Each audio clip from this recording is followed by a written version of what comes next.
Assalamualaikum warahmatullahi wabarakatuh. Kami dari kelompok 3 akan menjelaskan tentang Verenigd Oostindische Company atau yang biasa kita sebut dengan VOC. Verenigde Oostindische Compagnie disingkat VOC, didirikan pada 20 Maret 1602. Satu VOC adalah persekutuan dagang asal Belanda yang memiliki monopoli untuk aktivitas perdagangan di Asia. Disebut Hindia Timur karena ada pula Geertruide West-Indische Compagnie yang merupakan persekutuan dagang untuk kawasan Hindia Barat. Perusahaan ini dianggap sebagai perusahaan multinasional pertama di dunia, sekaligus merupakan perusahaan pertama yang mengeluarkan sistem pembagian saham. Salah satu pemegang saham VOC terbesar adalah Isaac Limayre, seorang pengusaha dan inventor keturunan Yahudi asal Walonia, sekarang di Belgia.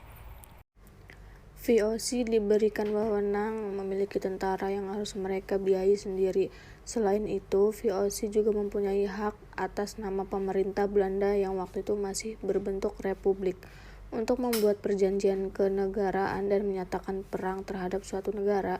Wewenang ini yang mengakibatkan bahwa suatu perkumpulan dagang seperti VOC dapat bertindak seperti layaknya satu negara. Perusahaan ini mendirikan markasnya di Batavia, sekarang di Jakarta, di Pulau Jawa. Pos kolonial lainnya juga didirikan di tempat lainnya di Hindia Timur yang kemudian menjadi Indonesia, seperti di Kepulauan Rempah-Rempah Maluku, yang termasuk Kepulauan Banda, di mana VOC menjalankan monopoli atas pala dan fuli. Metode yang digunakan untuk mempertahankan monopoli tersebut kekerasan terhadap populasi lokal dan juga pemerasan dan pembunuhan massal. Pos perdagangan yang lebih tentram terletak di Dashima, pulau buatan di lepas pantai Nagasaki. Daerah ini adalah tempat satu-satunya di mana orang Eropa dapat berdagang dengan Jepang. Hak oktroy adalah keistimewaan yang dimiliki VOC untuk menjalankan perdagangan di kawasan Hindia. Isi hak oktroy memuat tujuan didirikannya VOC. Preambule oktroy berbunyi, VOC dibentuk untuk menyediakan arah dan memberikan navigasi bagi perdagangan di Hindia Timur. Perdagangan di Nusantara selama 200 tahun dikuasai VOC berdasarkan Piagam Oktroy pada tahun 1598. Perusahaan yang ada kala itu digabungkan menjadi sebuah kongsi dagang.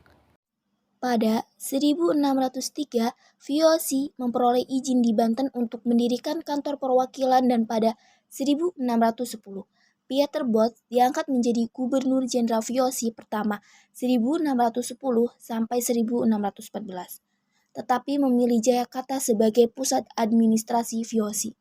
Sementara itu, Frederik de Houtman menjadi gubernur VOC di Ambon 1605 sampai 1611 dan setelah itu menjadi gubernur untuk Maluku 1621 sampai 1623. Sehingga pada tanggal 31 Desember 1799 banyaknya penjabat VOC yang terlibat korupsi menyebabkan beban utang VOC menjadi semakin banyak. Sehingga VOC sendiri bangkrut dan pailit. VOC dinyatakan bubar oleh Gubernur Jenderal VOC Van Overstraten. Semua utang piutang dan segala milik VOC diambil alih oleh pemerintah Belanda. Sekian dari kami, kelompok 3 kelas 11 TGM 2. Mohon maaf bila ada kekurangan atau salah kata. Terima kasih. Wassalamualaikum warahmatullahi wabarakatuh.